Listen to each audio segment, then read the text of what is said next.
مطمئن ہو کے عرض کر رہا ہوں چند مہینے کے اندر، چند ہفتے کے اندر اس کی یہ عبادتیں بھی ختم ہو جائیں گی، اور جن عبادتوں کو پہلے شوق سے کرتا تھا وہ اس سے بھی حد سے جائے گا، کیونکہ اس نے گناہ ترک نہیں کیا۔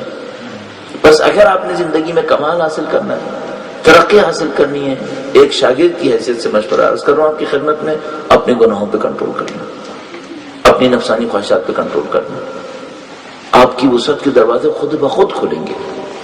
ہمارے جو شیعہ تاریخ میں علماء موجود ہیں، ان علماء میں ایک عالم ہے جن کو میر داماد کہتے ہیں، میر داماد۔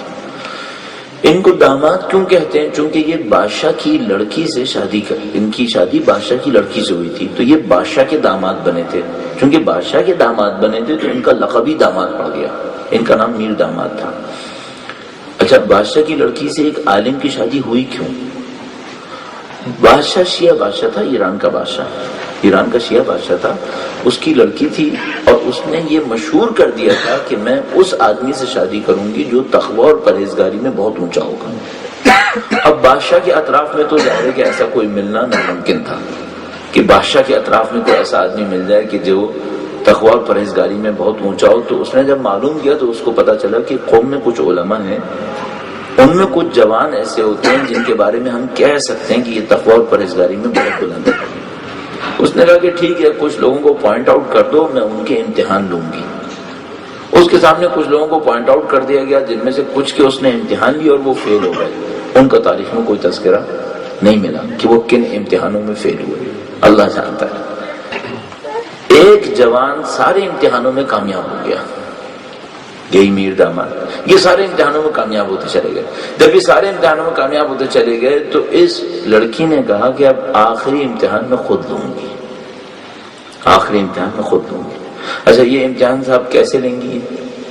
ان کو بتایا گیا کہ یہ فلاں مجرم ہوتا ہے فلاں مدرسے کے اندر، یہ رات کے وقت میں بالکل اختتام کے شب میں یہ اس کے کمرے میں پہنچ گئی، ان کے کمرے میں پہنچ گئے اور کہا کہ تم مجھے اپنے گھر میں پناہ دو، اپنے کمرے میں پناہ دو مجھے۔ سب سو رہے ہیں، کوئی مشکل نہیں ہے پناہ حاصل کرنے کے لیے۔ انہوں نے فوراً کہا کہ نہیں جانتے تھے کہ شہزادی ہے، کہا کہ نہیں، میں اجازت نہیں دے سکتا، رات کا وقت ہے، ہم تنہا ایک کمرے کے اندر ہوں، شیطان دو، جیسے ہی لڑکا اور لڑکی ایک کمرے کے اندر، مرد اور عورت ایک کمرے کے اندر تنہا ہوتے ہیں، تیسرا شیطان ہوگا، شیطان بہکائے گا۔ تو میں اجازت نہیں دے سکتا، باہر جاؤ۔ اس نے کہا ٹھیک ہے، میں باہر چلی جاتی ہوں، لیکن خدا نہ کرے اگر کسی نے میری عزت سے کوئی تعرض کیا تو میں کل قیامت کے دن تمہارا گلا پکڑوں گی کہ تم تھے جس کی وجہ سے میری عزت برباد ہوئی۔ یعنی ان کو بلیک میل بھی کیا تو وہ بھی تقوی کے نام پہ کیا، مجبور ہو گئے بیچارے، کہنے کے کہ ٹھیک ہے تم آؤ، اور ہلنا نہیں اپنی جگہ سے، خاموشی سے بیٹھنا، یہ کونا ہی یہاں بیٹھ رہا۔ اس نے طے کر کے آئی تھی کہ امتحان لے گی، اس نے کچھ ہی دیر میں اپنی حرکات شروع کر دی تاکہ یہ اپنی توجہ کو اس کی طرف کرے۔ اس نے احساس کیا کہ میں جتنی توجہ حاصل کرنے کی کوشش کر رہی ہوں، اس جوان کے اوپر کوئی اثر نہیں پڑ رہا۔ وہ کافی دیر تک کوشش کرتے رہی، آخر میں جب ناکام ہو گئی تو وہ کھڑی ہوئی اور اس نے دیکھا کہ یہ چکر کیا ہے کہ اس جوان پہ اثر نہیں ہوتا۔ تو دیکھا کہ وہ جس چراغ کی روشنی میں پڑھ رہے تھے اس میں 4 انگلیاں جلا چکے تھے،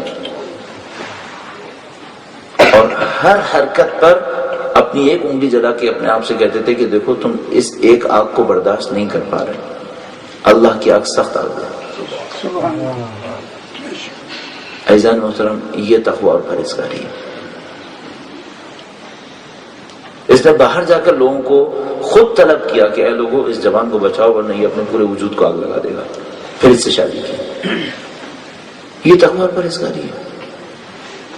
اگر ہم اپنی نفسانی خواہشات کو کنٹرول نہیں کریں گے ہمیں کوئی کمال نصیب نہیں ہوگا۔